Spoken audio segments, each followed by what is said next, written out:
The establishment of the Mongol state and the subjugation of both Xixia and the northern part of the Jin domain in China would have satisfied many conquerors, but Genghis Khan was just starting. His sights were now set on the lands to the west.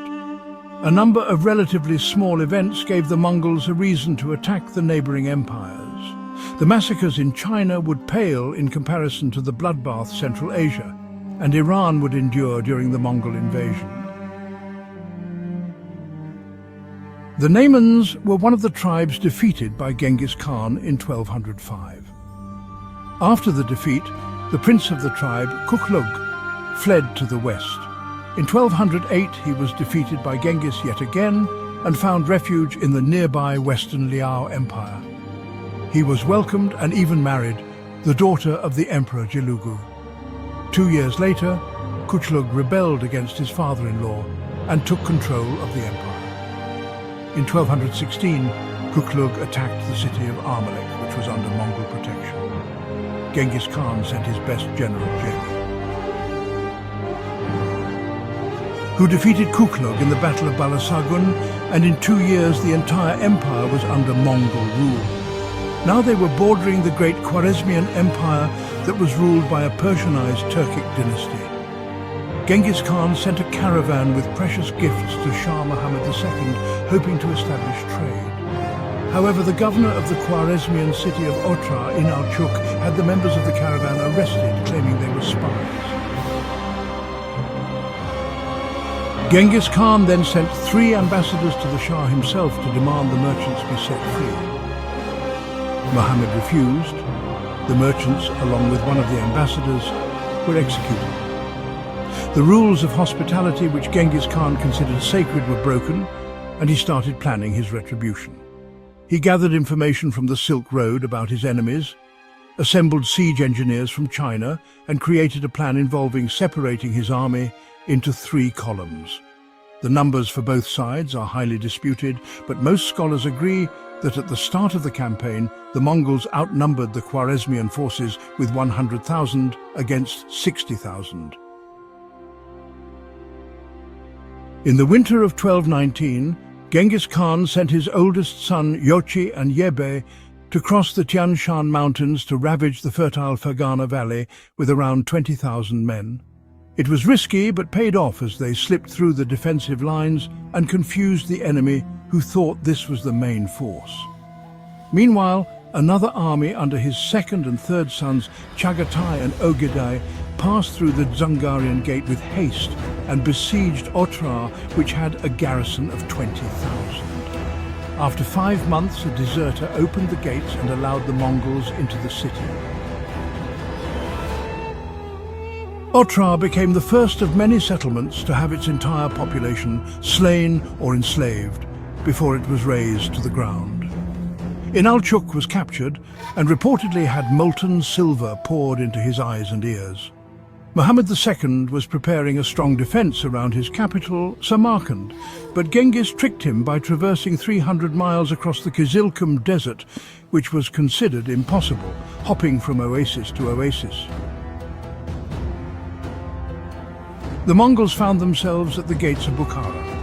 The city's defenses were weak, so the desperate defenders tried to sally out and meet the Mongols in open battle, where they were massacred en masse. Next came the Khwarezmian capital of Samarkand. The Mongols closed in during March of 1220. The Mongols assaulted the city and its 40,000-strong garrison using prisoners as meat shields. On the third day, the garrison launched a counterattack. Feigning retreat, Genghis drew approximately half of the garrison, including war elephants, outside of the fortifications of Samarkand and slaughtered them in the open fields. Shah Muhammad II attempted to relieve the city twice, but was driven back. On the 5th day, all but a handful of soldiers surrendered. The city's inhabitants, numbering around 100,000, were slaughtered. The Shah and his son managed to escape to the west. So Genghis Khan ordered his generals Subutai and Jebe to hunt them down with a force of around 20,000. The legendary expedition of this army deserves its own episode and will be covered soon.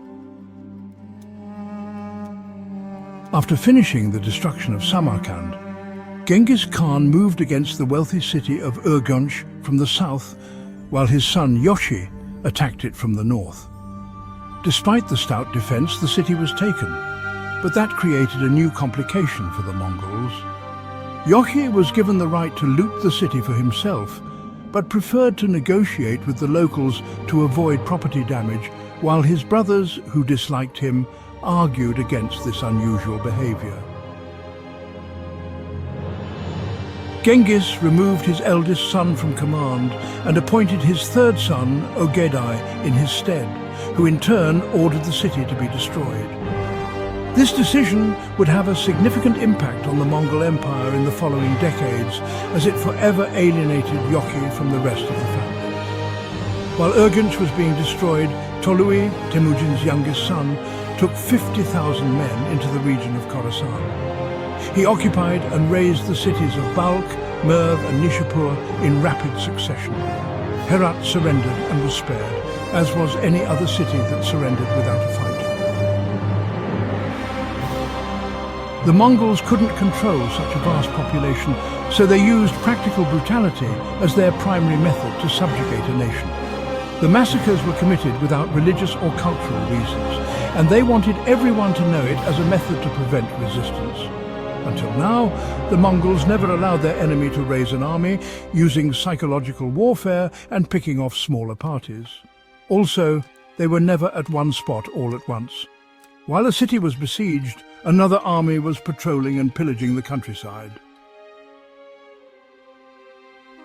The son of Muhammad, Jalal ad-Din, managed to recruit an army of Turkic and Afghan warriors, numbering 60,000, which was not expected by the Mongols.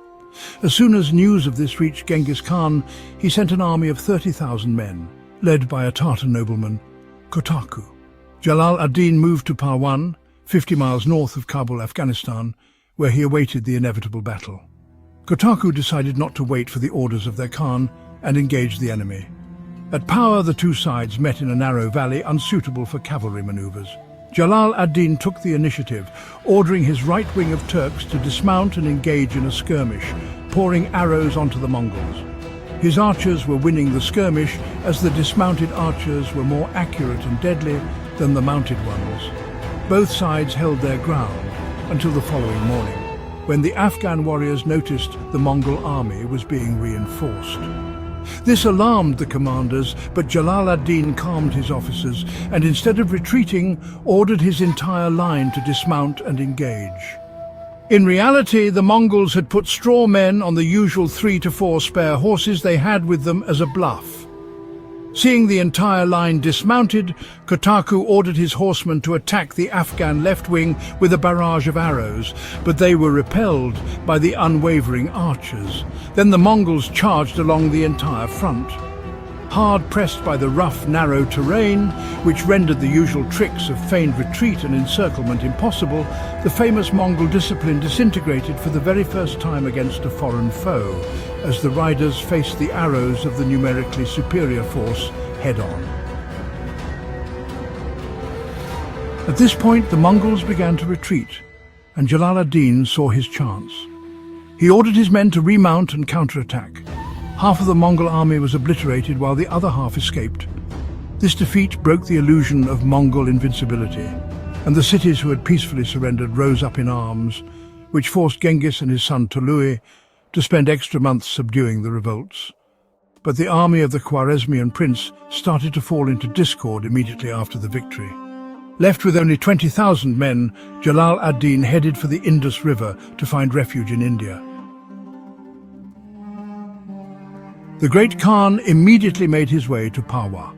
After a 2-day race across Punjab, Genghis Khan caught up to Jalal ad-Din at the Indus River just before the prince was able to cross. The Mongols rested for the rest of the day, and at dawn charged the enemy, pressed up against the river while their flank was covered by the mountain. The initial charge was repelled, and Jalal ad-Din ordered a counterattack, which nearly broke the Mongol army. Genghis then sent his reserve of 10,000 around the mountain to flank Jalal ad-Din's army. With his forces attacked from 2 directions and collapsing into chaos, Jalal ad-Din decided to escape. Following the victory, Genghis sent one of his commanders along with 20,000 men to chase down the prince. But the prince was nowhere to be found. Regardless, most of the Khwarezmian territory was annexed and its Shah died on an island in the Caspian Sea. As for its people, it is said that the Mongols reduced the population of this prosperous region to 200,000 from the initial 2 million. The Mongol invasion of Asia was just starting.